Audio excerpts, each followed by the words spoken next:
Hey guys, Level Cap here. Today we're going to be taking a look at the Battlefield 4 reveal trailer. Now we're not going to watch the whole thing. It's 17 minutes long. If you want to watch it, you can just go to the Battlefield YouTube channel. It's posted on there. It's a good trailer. I highly recommend watching it. But I'm going to go through the bits that I think are important and sort of give us some information about what's coming on with the new Battlefield game. Now I'm going to pause the video here in a second so that we can use this image here to compare to some current Battlefield 3 imagery in a similar environment. Pay attention to the sun as I transition to the Battlefield 3 image. You'll notice that although the sun placement isn't identical, the Battlefield 3 sun is significantly brighter and there is sort of a lens flare that goes out a bit further over the gun area. And overall, I think the Battlefield 3 sun is more blinding than this one.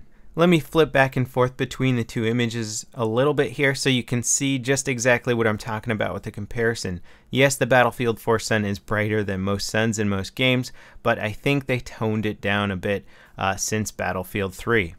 Now let's take a look at some of the user interface changes. The minimap on the lower left corner is larger than it used to be in Battlefield 3, and it also has directional indicators that look like they're a lot easier to read than the one in Battlefield 3. Moving along to the right, you'll notice that this is the M16A3 with the 3.4 American scope on there. I've replicated that in Battlefield 3, and you'll notice that the gun is actually held at a steeper angle. Not only does this look cooler in my opinion, but it also allows you to make better use of the space on the screen. So you'll notice that there's a lot more area to the right of the gun that's actually visible, and they're able to sort of increase the size of the UI for the ammo counter and your grenades and your health. I'm going to switch back to that BF3 screen one last time and just pay attention to how much more of the screen is taken up by your weapon in Battlefield 3 compared to BF4. I like the new changes with the angle of the gun and how they're situating the UI. I think it looks a lot easier to read and just slicker in general. Alright, so we know it's going to be a while before Battlefield 4 is a finished product and we're able to play it, but we may as well take a look at some of the technical aspects. How about reloading? We know this is the M16A3, it's got that 3.4 times scope on it. Let's compare the reload animation and reload time to Battlefield 3.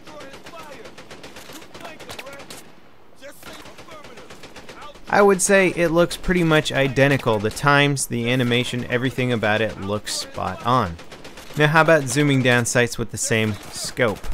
Well, it actually looks pretty much the same. I have to say that there's a little bit more screen real estate on Battlefield 4, which is nice. I like the area around the scope. You don't feel so encumbered by it as you did in Battlefield 3, but it's pretty much the same.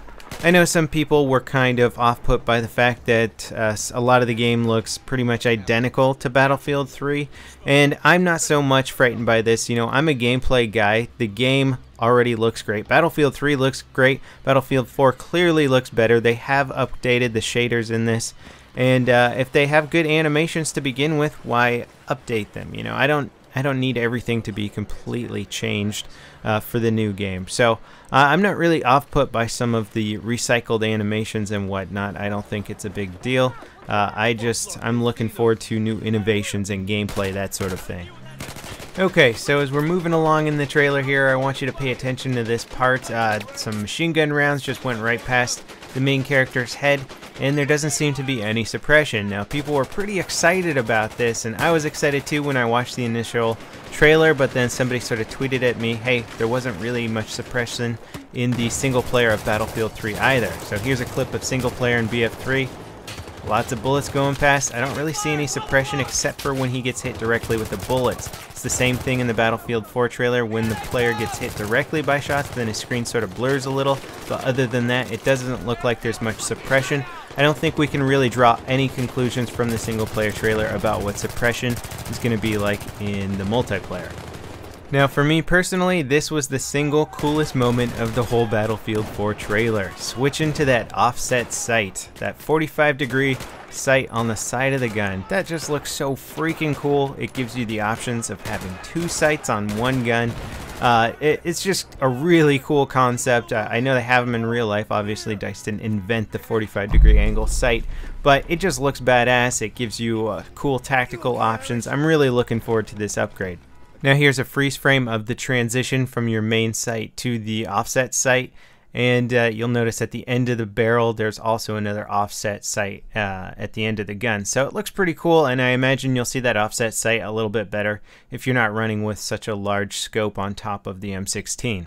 Now, I already talked about this in my initial impressions of the BF4 reveal, but here is the spotting mechanic for spotting bad guys. You sort of point your hand in the direction there, and apparently this is the actual military hand signal to let your teammates know that there are targets in that direction.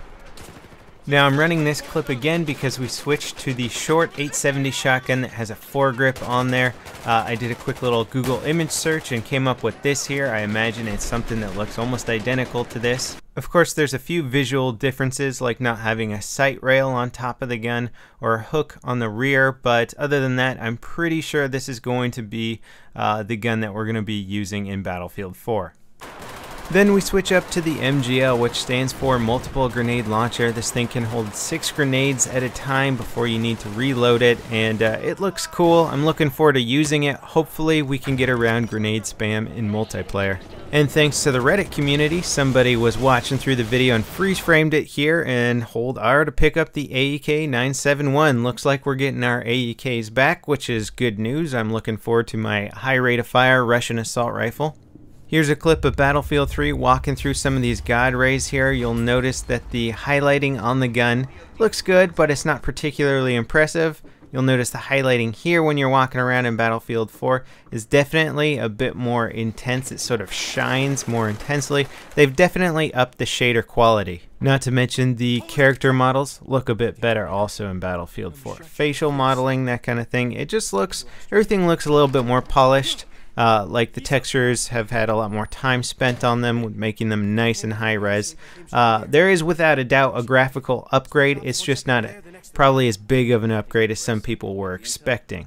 A lot of players have also noticed that the character models in game seem to be identical to BF3. The Russians you're shooting here are the same sort of classes you'll find in Battlefield 3. Like there's a support class right there. He looks the same. But from my understanding, it sounds like a lot of this stuff is sort of placeholders right now. They can build out the single player campaign with older models and then swap in the new models when it gets closer to release date. Like they could still be working on the new character models and making them look different and cooler, and they can just work with the old models until then. So I have a feeling that we're probably going to see a lot of new character models come final release. And check out these freaking explosions. Look at that there. Look at that explosion and tell me this game doesn't look better than BF3.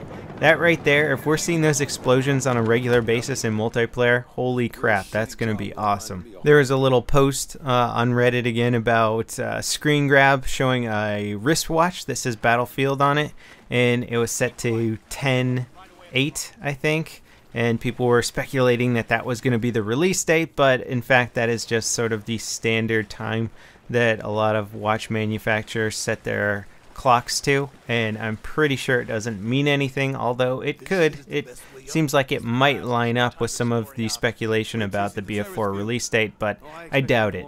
So overall, I'm quite happy with the visual quality of Battlefield 4. I like that they haven't tried to reinvent the wheel again. I mean, Battlefield 3 is such a good game, and it just needed a little extra polish. If we get that polish in Battlefield 4, we get a solid, non-buggy launch with some really good gameplay enhancements, and perhaps the devs focus more on just making the multiplayer experience even that much better, then I think we're going to have a freaking awesome game. So that pretty much wraps it up for my analysis of the BF4 reveal. Thanks for watching, guys. I hope you enjoyed it, and I'll see you next time. This is Level Cap, signing off.